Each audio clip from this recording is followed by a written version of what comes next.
Hello, my name is Brenda, and today my presentation is on strategies 24 and 36, which is cognitive strategies and cultural studies. The first one we'll be overlooking is strategy 24, which is cognate strategies. Cognates are words in two languages that are similar in spelling, pronunciation, and meaning because they come from the same linguistic roots. For example, animal in English and animal in Spanish, or information and información. um, animal in English and animal in Spanish both have the same spelling, the same meaning. The only difference is the pronunciation a bit. In Spanish, you have the accent to it. And then same with information, información. The only difference is the spelling, but it means the same thing, and the pronunciation is about the same. These words are like bridges between languages, built centuries ago when English borrowed heavily from Latin, Greek, and French. Because of these shared roots, a Spanish speaker, a French speaker, even someone who speaks Portuguese will always quote unquote know thousands of English words without formally studying them, because when they see them in a text, they'll automatically assume what they know in their language is going to convert to the English language. The importance using cognates in instruction taps into the deep well of knowledge that multilingual students already possess. Instead of starting from zero, students can activate their first language to decode unfamiliar English vocabulary, making reading and content learning far less intimidating. It also boosts confidence and motivation. Students recognize that their home language is a strength and not a hurdle. Even monolingual English speakers benefit because they learn word origins, which improve spelling, decoding of academic vocabulary, and understanding of science and social study terms with Latin roots. Personally, I have worked with a lot of ELL students, and being able to see them be excited and feel proud of themselves when they know what a word means, because in their own language it means the same thing, is something that I think everybody should see, and it's very helpful for them and helpful for their mindset. So some practical implementation is cognitive word wall, which I think is the most common. Um, Teachers have like a poster. They post English words with their cognates with pictures and color coding. You normally see it in Spanish classrooms, or if the school that the students go to is a bilingual school, you see it in both classrooms. You can also use cognate detectives. This is where students highlight cognates in a text, then discuss the meaning. You can do this with any text, or you can set aside one specific piece of text and have the students highlight the cognates in there. And then the cross subject links, you don't just have to use cognates in language arts and in anything with writing or reading. You can also use it in science, and you can highlight how photosynthesis is the same as photosynthesis. And then in math, polygon is polygano. You just can quickly highlight the cognates in those subjects as well, not just relying on language arts, English, and writing. So, quick activity. We are going to read through this paragraph, and then you are able to highlight or list every word you think is a cognate. And then the next slide will give you the cognates. So if you want to pause and read it yourself, I'll read it right now out loud, and then you can pause and we can move on to the actual answers. So, during the festival, the family gathered at the city plaza to hear live music and watch an animal parade. The local doctor explained that the celebration was a cultural tradition and an important part of the town's history. He shared exciting information about how the community prepared each decoration with great attention to detail.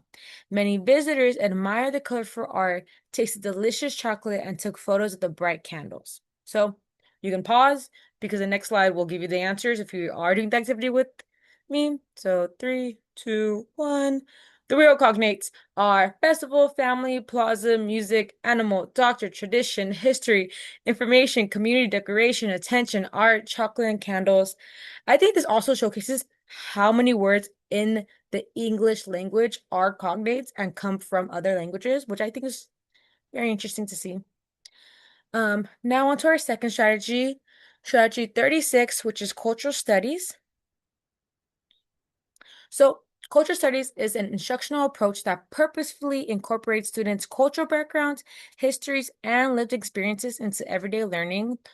Culture is more than just holidays or foods. It involves language, family stories, values, music, art, and the ways communities solve problems and celebrate achievements. When teachers invite these elements into lessons, they transform the classroom into a place where every student identity is visible and valued. The importance of culture studies is it validates student cultures and affirms their sense of belonging, which research shows is tied to academic success and emotional well-being.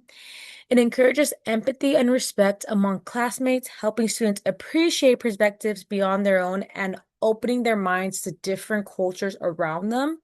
Um, Culturally responsive instruction also deepens content understanding when learners see their lives reflected in text or examples. Abstract ideas become real or memorable. So the more that they see themselves inside the text that they're reading for school or inside any type of like any subject, they have a positive response to it. For English learners, culture study sends a clear message. Your background is not something to hide. It's a source of knowledge we can all learn from, which I think is a beautiful way to say it. It's something that sh the light shouldn't be dimmed in their culture. It should be enlightened. So. Practical implementation for this is artifact or photo day, which I personally have done in school and I've personally seen done in my internship placements. This is where students bring an item that represents their culture and explains its significance. I think it's a fun activity to do either in social studies or even in like language arts, writing, depending on what curriculum you're using or what standards and grades.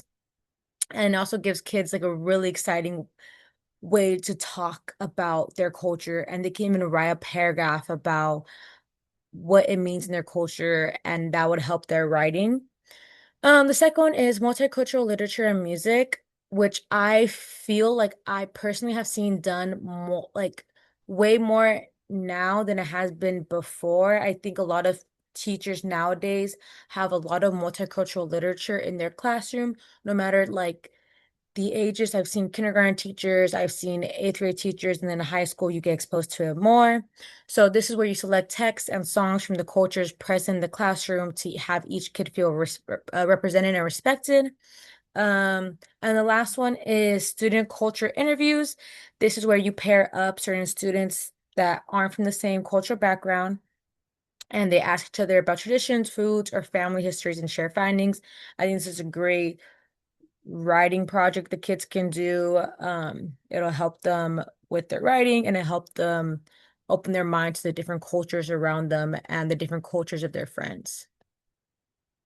And then these are a few examples of multicultural books that I've seen in the classroom. I've heard about The Proud is Blue, but I recently read it with the third grade classroom that I'm with. It's a story about two sisters, one sister who is at the age of wearing a hijabi to school, and it just like showcases how proud she is to wear it around school. I think it's beautiful. Thank You, Omu is about a Nigerian family and their traditions. I also think it's beautiful. It's a great read, easy read, for any type, for any ages. And then this last one is personally my favorite. I read it in one of the TEL classes we had to take last year. It's called Last Stop on Market Street. Um, Basically, this boy and his grandma go around town to do errands, and he sees the different, like it showcases poverty, class, race, sex, all of it. Um, and just what he sees on a daily basis, which I think is such like a digestible book to read to any age, especially younger ones. And I just think it's a really well-written book. So, in summary, cognitive strategies honor students' language while culture studies honor their identity. These together send a very powerful message that your heritage is a strength and tool for learning. Language and culture reinforce each other, deepening understanding and building community. You can use cognitive strategies to unlock vocabulary and reading confidence, and then you can use culture studies to create an inclusive and motivating community. That is all. Thank you so much.